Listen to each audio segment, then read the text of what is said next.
The help of the federal government, California, Arizona, and Nevada have struck a major deal to cut back on water usage in an effort to save the Colorado River and divert a water supply catastrophe.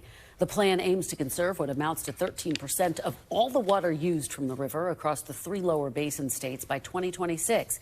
The federal government will give out $1.2 billion in subsidies to those who agree to temporary cuts, including farmers, Native American tribes, and cities.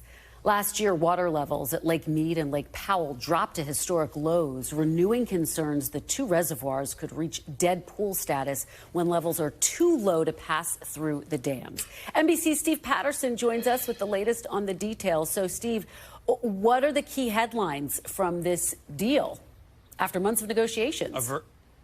Yeah, I think averting disaster, as you said, Kristen, is the #1 headline. This is a stopgap solution at best. It is going to take a whole lot more conservation and a complete restructuring, I think, about the way we think about climate change and the way we think about usage of the Colorado River. But for right now, these states finally, after months and months of negotiations that essentially failed, that, there were several missed deadlines along the way to this.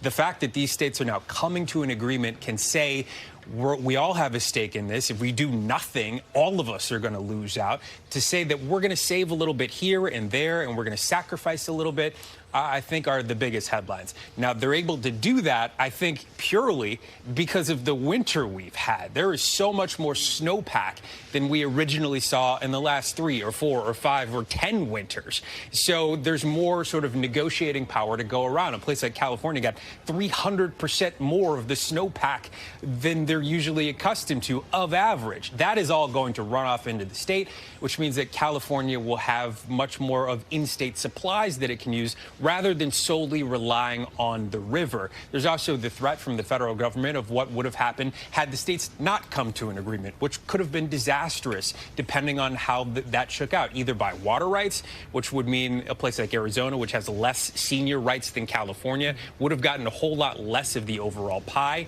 or by just unilaterally, which means the federal government would have limited usage of the river whole scale for every state. And California is a bigger state, which means it has a smaller piece of the pie, which means it has a lot less to work with. So that was a huge factor in this. And I think moving forward till we get to 2026, this is an effort just to say, hold on, let's pause the brakes on this thing and try to save as much as we possibly can to avoid total disaster, because nobody wants that, Kristen. Well, as you say, this comes after a lot of stalled negotiations. It is a hugely significant development. Steve Patterson, thank you so much for your reporting on this. Really appreciate it. Thanks for watching our YouTube channel. Follow today's top stories and breaking news by downloading the NBC News app.